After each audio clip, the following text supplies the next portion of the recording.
सोचिए, एक कातिल के दिमाग में आखिर चलता क्या है, खासकर उस पल में जब वो किसी की जान ले रहा हो। वो खुद को क्या कहानी सुनाता है? ये एक ऐसा सवाल है जो हम सबको कहीं ना कहीं परेशान जरूर करता है, और आज हम इसी सवाल के जवाब ढूंढने निकलेंगे। ये है एक कातिल का लॉजिक। वो कहानी जो वो खुद को सुना रहा है, एक ऐसे काम को सही ठहराने के लिए जिसके बारे में हम सोच भी नहीं सकते। और ये शब्द हमें उसकी सोच की, उसकी मानसिकता की एक बहुत ही डरावनी झलक देते हैं। तो कहानी शुरू होती है डिक हम्फ्रीज से, एक रिटायर्ड पुलिस चीफ, एक पति, एक पिता, जिनकी जिंदगी का अंत इतनी बेरहमी से हुआ जिसकी कोई कल्पना भी नहीं कर सकता। अटैक की शुरुआत हुई एकदम अचानक और बेहद वहशी तरीके से। कोई वार्निंग नहीं, कोई बातचीत नहीं, बस एक सीधा हमला जिसने डिक हम्फ्रीज को पूरी तरह से बेबस कर दिया।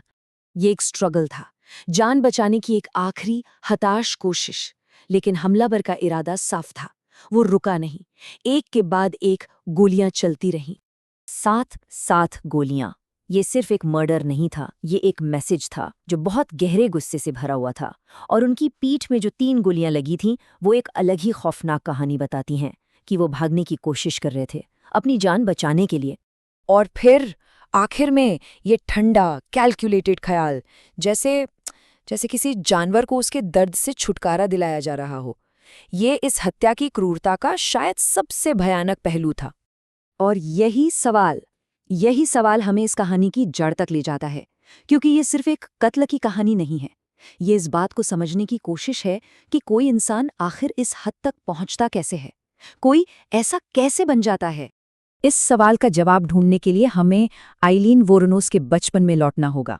एक ऐसे घर में जो बाहर से तो बिल्कुल नॉर्मल दिखता था, लेकिन अंदर अंदर वो रहस्यों और दर्द से भरा हुआ था। एक ही छत के नीचे, लेकिन 2 बिल्कुल अलग दुनियाएं। भाई बहनों की यादों में ये जो जमीन आसमान का फर्क है ना, ये घर के अंदर के गहरे बंटवारे को साफ दिखाता है। आइलीन और कीथ के लिए वो घर एक दहशत की जगह थी।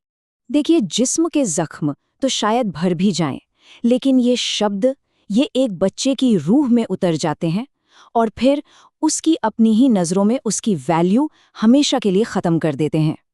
तो घर का माहौल इतना टॉक्सिक था कि आइलीन ने बहुत ही कम उम्र में बाहर की दुनिया में एक तरह का एस्केप ढूंढना शुरू कर दिया। लेकिन वो दुनिया तो घर से भी ज्यादा खतरनाक निकली। सोचकर देखिए, एक बच्ची जिसे सिगरेट पिग का नाम दे दिया गया। ये सिर्फ कोई निकनेम नहीं था, ये एक लेबल था, एक कलंक था जो उसे समाज की नज़रों से गिरा रहा था, उसे अकेला कर रहा था और उसे हर पल ये एहसास दिला रहा था कि उसकी कोई कीमत नहीं है। अब इस कहानी में एक और लेयर तब जुड़ती है जब आइलीन के माता-पिता की असली सच्चाई सामने आती है। पता चलता है कि जो सच उसे बताया गया था वो तो अधूरा था। मतलब आइलीन की जिंदगी की नींव ही एक झूठ पर टिकी थी। जिन्हें वो अपने माँ बाप समझती आई, वो असल में उसके दादा दादी थे। और उसकी अपनी माँ उसे पैदा होते ही छोड़कर चली गई थी। ये जो ठुकराए जाने का एहसास था ना, ये गहरा जख्म उसकी कहानी का एक बहुत जरूरी हिस्सा बन गया। और अब कहानी में एंट्री होती है आइलीन के बायोलॉजिकल फादर लियो पिटमन की। एक ऐसा इंसान जिससे वो कभी मिली तो नहीं, लेकिन जिसकी परछाई उसकी पूरी जिंदगी पर मंडराती रही। ये सिमिलैरिटीज वाकई डरावनी हैं। अब्यूज, वायलेंस, ठुकराया जाना, ये दर्द और तकलीफ का एक ऐसा साइकिल है जो एक जनरेशन से दूसरी जनरेशन में पास हो रहा था। ऐसा लगता है मानो आइलीन की किस्मत उसके पैदा होने से बहुत पहले ही तय हो चुकी थी। लेकिन आइलीन की जिंदगी में एक ऐसा मोड़ भी आया जब शायद सब कुछ बदला जा सकता था। एक मौका था जब सिस्टम उसे बचा सकता था, लेकिन ऐसा हो नहीं पाया। खतरे के सारे सिग्नल मौजूद थे, रेड फ्लैग्स हर जगह थे, और स्कूल ने उन्हें देखा भी। उन्होंने उसके दर्द को, उसके स्ट्रगल को, उसके एंटी सोशल बिहेवियर को पहचाना। ये मदद के लिए एक खुली चीख थी जिसे ऑफिशियल रिकॉर्ड्स में दर्ज भी किया गया। अप्रैल 1970, ये एक बहुत ही खास तारीख है, एक बहुत ज़रूरी चेतावनी, एक ऐसी गुहार जिसे सुना ही नहीं गया और जिसके नतीजे आगे चलकर बहुत ही भयानक हुए।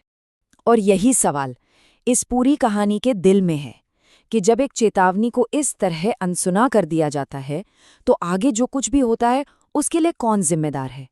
क्या सिर्फ एक इंसान ही अपने कामों के लिए पूरी तरह से जिम्मेदार होता है, या फिर समाज, परिवार और सिस्टम इनकी भी कोई जिम्मेदारी बनती है, खासकर तब जब मदद के लिए लगाई गई आवाज को नजरअंदाज कर दिया जाए।